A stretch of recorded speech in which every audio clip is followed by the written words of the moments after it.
we are here now sa harap ng Independence Palace. So papasok tayo, but we have to find muna kung saan bibili ng ticket.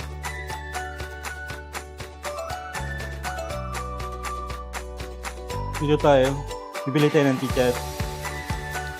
So pipila pa pala sa loob.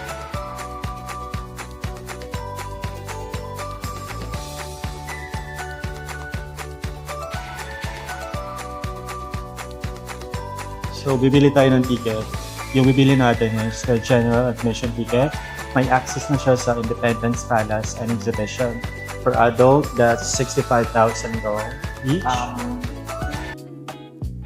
Hi guys! Hi everyone!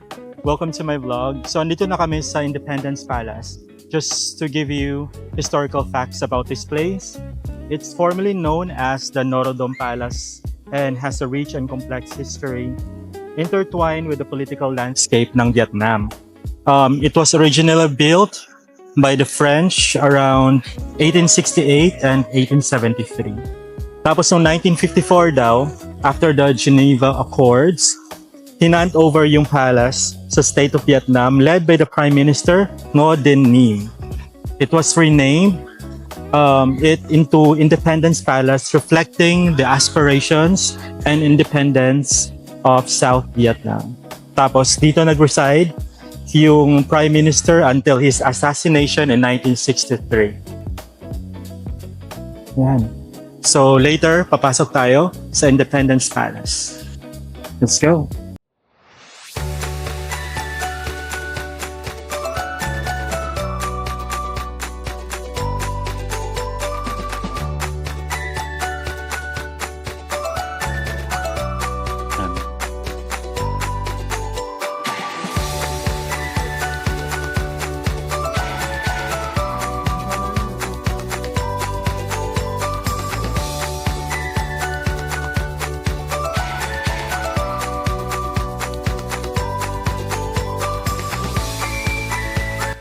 Cute ng garden nila. May pocket garden sa gitna.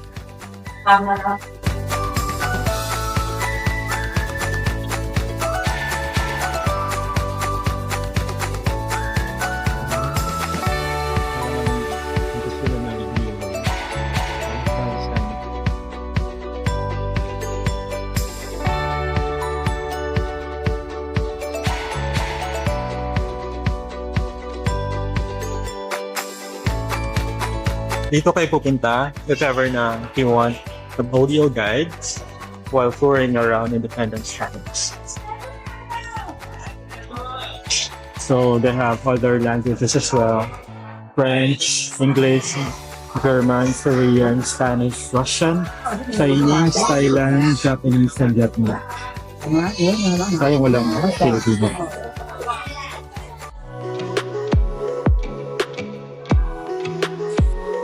Dito tayo sa Ben Nghe Market. Ang daming stalls dito. Dito tayo mag-lunch. Since we're already hungry, mamimili ako ng pagkain. Yan, they have noodles, rice, chicken.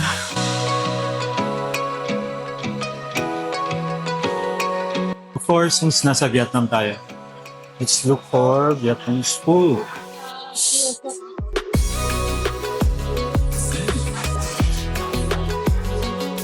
Grilled duck breast. Oh, braised pork, 95K. Sige, one braised pork belly. Look for other food.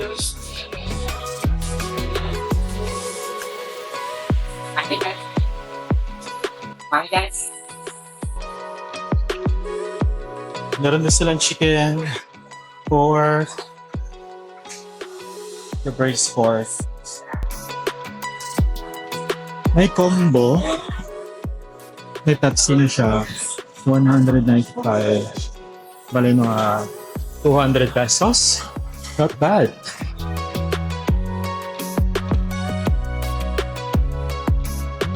Kimchi. There's also some seafood. Oh, Lang banh mi dito. But since gutom na kami, gusto na naman rice. Okay. Let's start tayo. Ating pagkain. May dessert din. Yeah. Okay, guys. May Japanese option, may salad options. Pili na tayo, magutom na yun. Ooh. Pho. Parang pho na tayo ganun. So, pass muna tayo sa pho. Buncha. I'm looking for buncha. Kala. Second mushroom. I want some rice for. Ayan, so we bought, this is Peking roast pork. This is 125,000 K. And this is 110K. Ito may free soup na. And let's eat.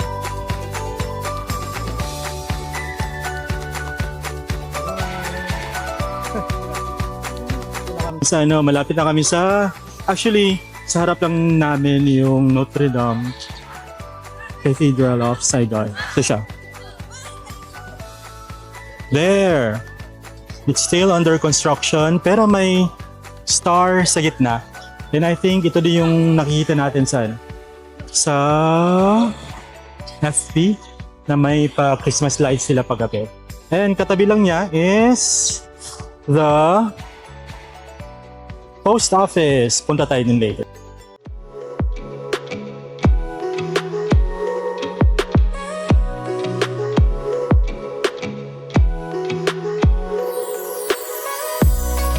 Welcome to Notre Dame Cathedral of Saigon, officially known as the Basilica of Our Lady of the Immaculate Conception. It boasts a rich history intertwined with the colonial past and modern evolution of the ancient city or Saigon. Actually, yung construction began in 1603 during the French colonization of Vietnam. Ngayon, tuwang pa rin na but now we can see a star symbolizes the Christmas.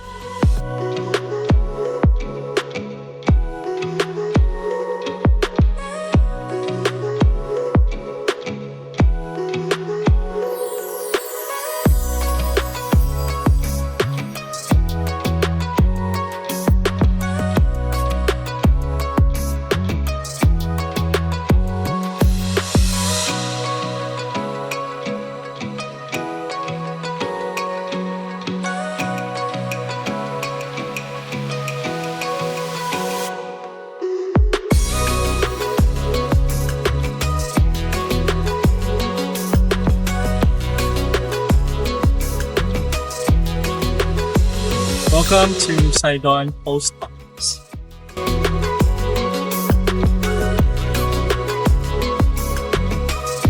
Alright. Tapos na kayo mag-picture-picture dito sa labas ng Saigon Post Office. Ngayon, papasok na kami. Sobrang daming tao ngayon. Look.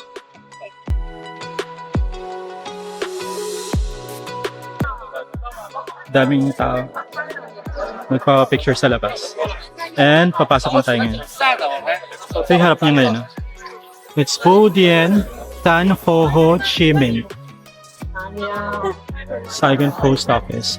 We're here inside sa post office. Check namin kung pwede kami mag-send ng postcards to ourselves. Check natin magkano. Tara. Daming tao. Yung loob niya.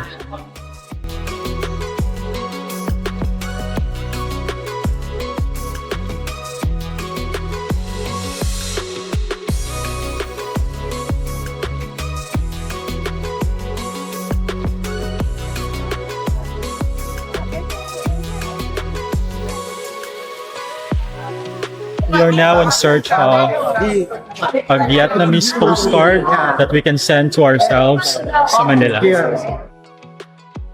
Apart from postcards, may mga souvenirs din dito na mabibili. Like these artifacts. Yan. Dito. Ang daming postcard. Naghahanap pa kami ng postcard na gagamitin namin or send namin. Yeah.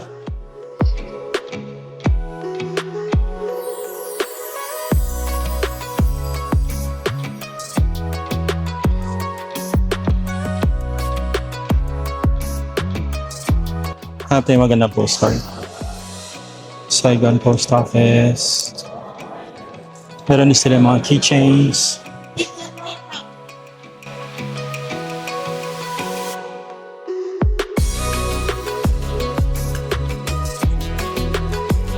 Ito yung postcard na napili namin.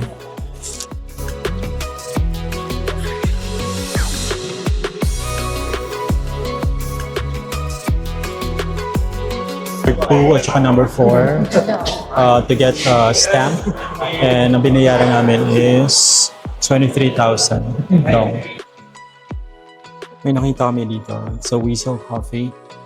Of course, it's pricey. It's around 500 or $500,000. That's around 1,000 pesos. Tsaka meron din mga ano dito. Ref magnets. There's also some stuff.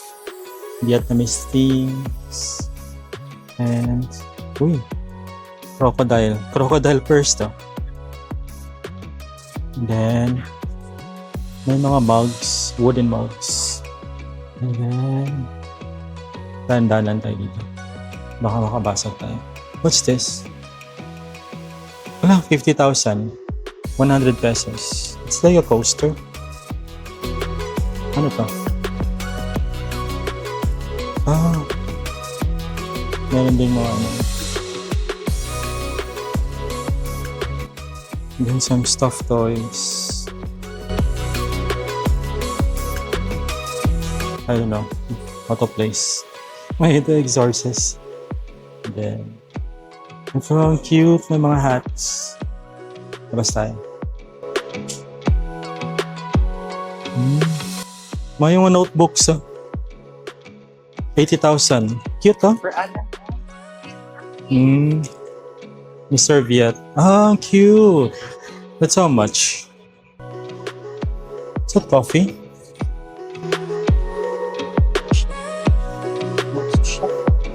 $320,000. Oh, mas mahal. Ito cute to. Hoyan. Punta tayo dyan soon. It's 160,000. Maganda to siya. Parang painting. We can put sa wall. Ang cute.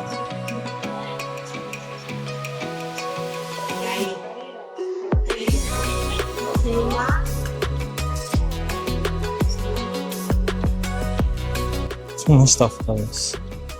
May mga ano, souvenirs para notebook. 100 pesos. Ay. 7,100.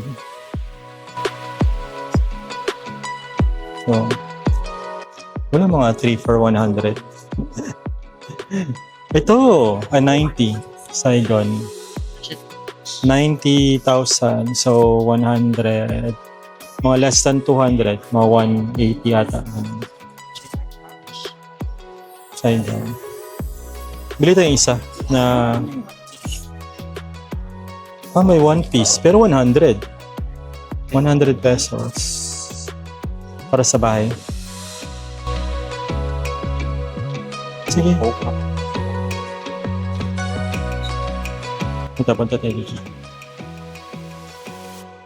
May mga pamaypay. Ang cute nito.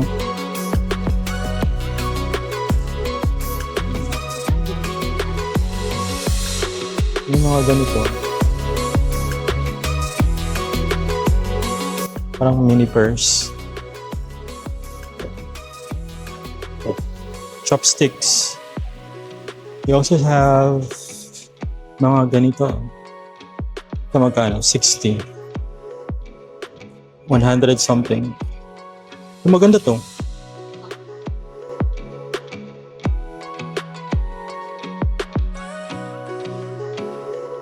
Ano to? For skin, face, and body. Handmade soup. Handmade soap.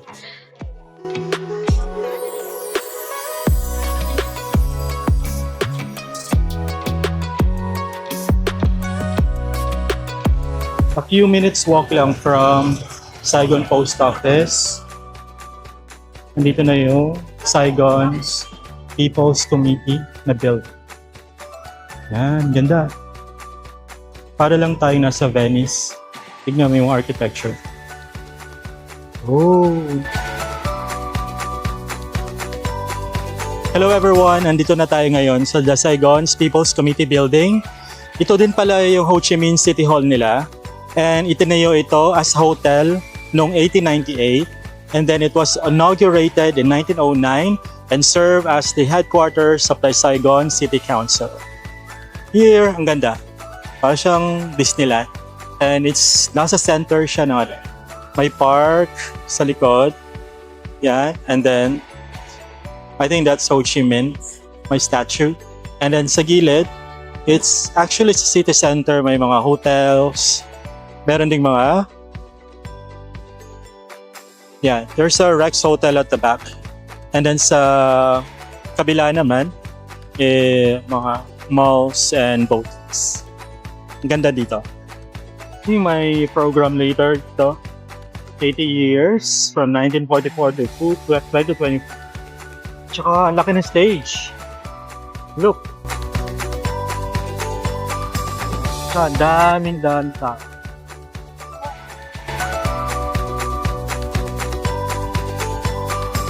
We are here now at the cafe apartment. Look! There!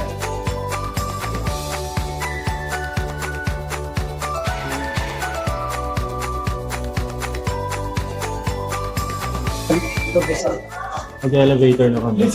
Pero may bayad na 3,000 up and down per person.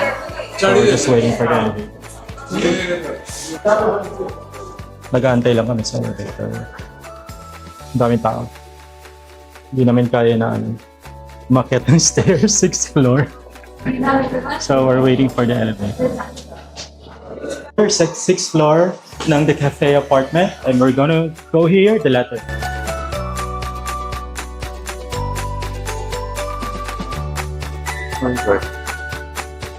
Come in. Smells good.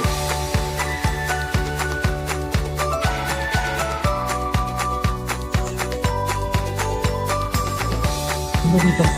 Ito no, mainit. Pwede tayo dito.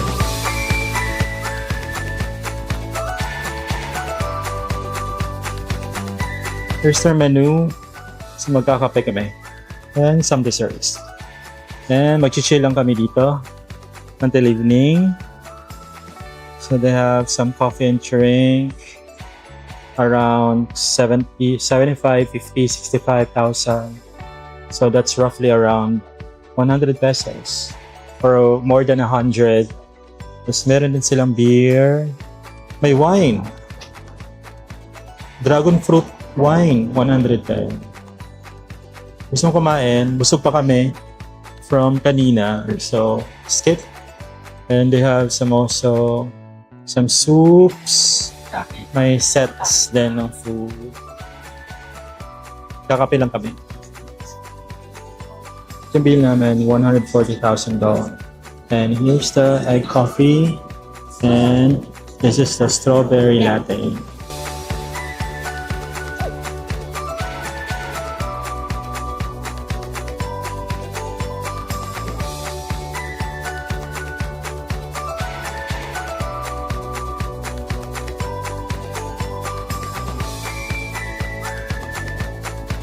So, andito tayo ngayon sa The Letters, sa The Cafe Apartments, and just some historical facts. Noong 20th century, pabahay pala siya, housing siya para sa mga government and US advisor officials noong Vietnam War. And in the mid-2010s, yung mga tenants dito, nirevitalize nila yung apartments by converting them into cafes, into art shops, and etc. And ngayon, it's one of the best tourist attractions here in Saigon.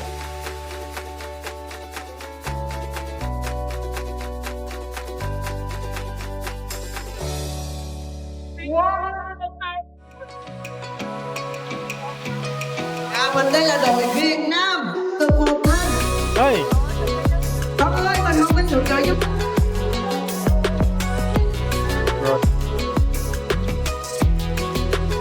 Sa center ng Ho Chi Minh City Hall.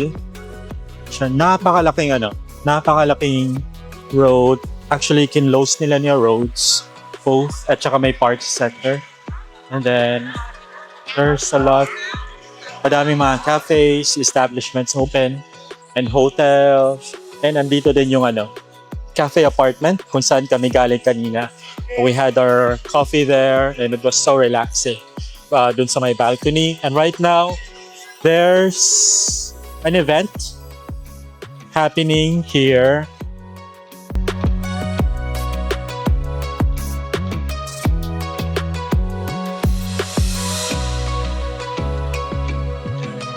There's an event happening right now. Sige, pasok tayo. Kaso ang daming tao. But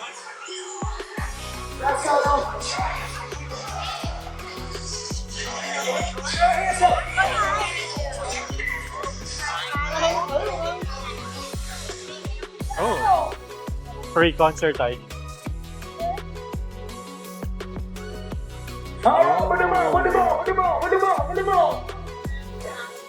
Let's get it. It's a free concert. Yeah. So festive here. Sarap.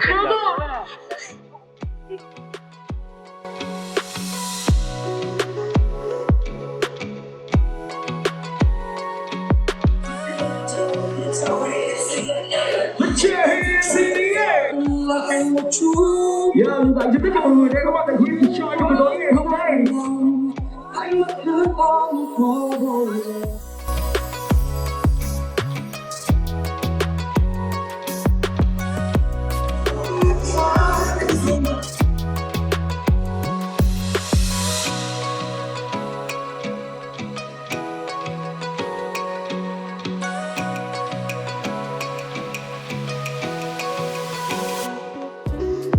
Good evening, guys. We're back at the hotel. Time check, it's 8 p.m. 9 p.m. na sa Manila. So, gutom pa kami. So, pumunta kami na Circle K ulit and mag-haul tayo ng mga binili namin. First is this one. It's called Joko. Topping Tak Dua. Vai Tak Dua. It's para siyang I think it's a berry drink. It's flan, Saigon. Last night, parang champurado na ube yung binili namin. This one. Ito alam talaga namin. This is a flan. Melon fresh cream bread. Com Chien Leong Chow. It's a Yang Zhu fried rice. That's 35,000. And of course, my water. And this one, it's a Lu Thai Tong. It's a Thai shrimp hot pot flavor. Yeah, let's see.